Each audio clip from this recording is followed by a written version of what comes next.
ٹھیک ہے, اب تھوڑا سا سینسیٹیو موضوع پہ باتیں ہوں گی جس پہ نہیں ہوتی, زیادہ تر علماء کرتے ہی نہیں ہیں, دور بھاگتے ہیں. بروتھل ہو گیا, ٹھیک ہے, بڑا گھر جسے آپ کہہ دیتے ہیں, یعنی کہ پیسوں کی بس شارٹ کٹ میں متا شیعہ حضرات کہتے ہیں جسے, ٹھیک ہے. ہمارے یعنی کہ عام لوگوں کی زبان میں, دنیا دار لوگوں کی زبان میں وہ بروتھل ہے کہ وہاں پر آپ جو بھی ہے پیسوں کے بدلے, ٹھیک.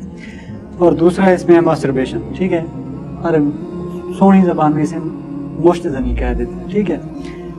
ان دونوں چیزوں کی ممانعت کہاں تک ہے؟ حرام ہے جی دونوں, مطابق قیامت تک کے لیے دونوں حرام ہے. جس کی ہو نہیں رہی وہ کیا کرے؟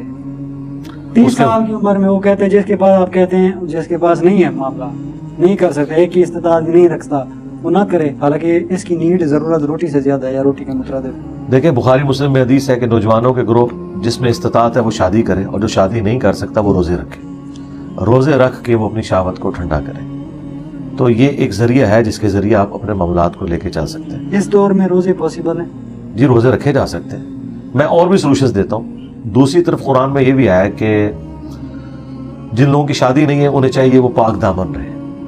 اللہ تعالیٰ نے انہیں کوئی ایسکیپ روٹ نہیں بتایا. متوالا جو معاملہ ہے وہ ایک عرب کا کلچر چل رہا تھا, بعد میں اسے بھی منع کر دیا گیا, بخاری مسلم میں حدیث موجود ہے. جہاں تک مسٹربیشن کا تعلق ہے اس پہ میں نے ڈاکٹر ذاکر نائک کو بھی ریبٹل کیا تھا کہ جو قرآن کی وہ آیت ہے نا کہ اہل ایمان کی نشانی ہے کہ وہ اپنی شرمگاہوں کی حفاظت کرتے ہیں سوائے اپنی بیویوں کے, اور جو لونڈیاں اس زمانے میں obsolete اب ہو چکی ہیں. اس کے سوا جو بھی کوئی راستہ اختیار کرتا ہے وہ اللہ کی حدوں کو کراس کرتا ہے. اس آیت کے تحت جو سورۃ المومنون میں موجود ہے, امام شافعی رحمۃ اللہ علیہ نے اس سے یہ رزلٹ نکالا ہے کہ مسٹربیشن بھی اسی کیٹیگری میں فال کرتی ہے. میں یہ مانتا ہوں چند ایک اکا دکا لوگوں کے ایسے اقوال ہیں جنہوں نے ایز اے لاسٹ ریزارٹ اس کی اجازت دی ہے, لیکن اسلام کے کلچر میں یہ چیز سائنس اور آج کل ڈاکٹر بھی دے رہے ہیں, دیتے رہے جی. بات یہ ہے کہ سائنس تو یہ بھی اجازت دیتی ہے کہ آپ جو ہے وہ کنڈوم کے استعمال کے ساتھ بدکاری بھی کر لیں, تو اس کا یہ مطلب نہیں کہ اس سے کوئی بندہ ریلیکس ہونے کے لیے کرے. یہ کس کو انکار ہے کہ جتنی بھی دنیا میں اللہ تعالیٰ نے لذت والی چیزیں رکھی ہیں ان میں لذت نہیں ہے یا ان کے فائدے نہیں ہیں. شراب کو اللہ نے قرآن میں کہہ دیا کہ اس میں بھی فائدے ہیں لیکن زیادہ نقصان ہے. فائدوں سے کسی کو انکار نہیں ہے. بات یہ کہ یہ اللہ کی حدود ہے.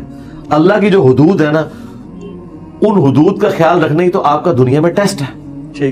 دنیا میں آپ کو جتنی نعمتیں استعمال کرنے سے منع کی گئی ہیں نا, جنت میں وہ آپ کو انعام کے طور پہ ملنے والی ہیں.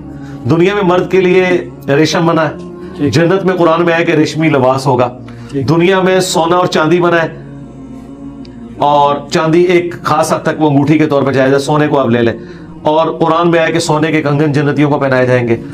دنیا میں آپ ایک وقت میں 4 سے زیادہ عورتیں نہیں رکھ سکتے, اور احادیث میں کثرت ازواج جو حوروں کی شکل میں وہ چیزیں آئی ہیں. تو یہ دنیا میں جو نعمتیں حرام کی گئی ہیں ان کا افطار جنت کی زندگی ہے. اب آپ دیکھیں, ایک آپ کو آپشن دی جائے دنیا میں آپ کو مثال سے سمجھاتا ہوں. اگر گورنمنٹ یہ اناؤنسمنٹ کرے کہ آپ لاہور سے لے کر پنڈی تک کا جو 5 گھنٹے کا ریل کار کا سفر ہے یہ کھڑے ہو کے کر لیں, اور پنڈی پہنچتے ہی پوری زندگی آپ کے گھر کا خرچہ حکومت اٹھائے گی, آپ کے بچوں کا میڈیکل, ان کی تعلیم, سب کچھ, صرف 5 گھنٹے آپ صبر کر لیں, آپ کہیں گے ٹھیک ہے. اچھا, اللہ تعالیٰ کا کہہ رہا ہے کہ دنیا کی زندگی میں صبر کر کے حدود اللہ کا خیال رکھو, میں تمہیں ہمیشہ کی زندگی دوں گا.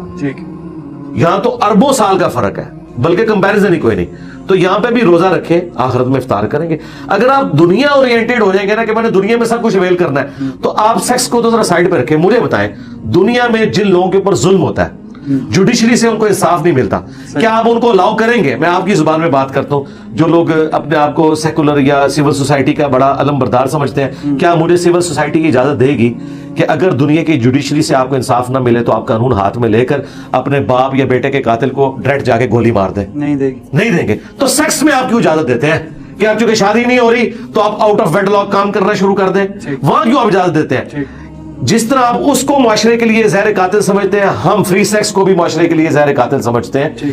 تو کسی معاملے کو تو آپ نے مانا, لیکن آج مجھ سے آپ پوچھیں, میں مسلمان ہوتے کہوں گا کہ ہٹلر ایک ظالم شخص تھا. ہٹلر نے یہودیوں کو ناحق قتل کیا. دنیا کی کوئی عدالت ہٹلر کو 60 لاکھ دفعہ یا چلے محتاط اندازہ 6 لاکھ دفعہ ان معصوم یہودیوں کے قتل کے عوض پھانسی نہیں لٹکا سکتی. لیکن اللہ تعالیٰ اس بات پہ قادر ہے کہ قیامت والے دن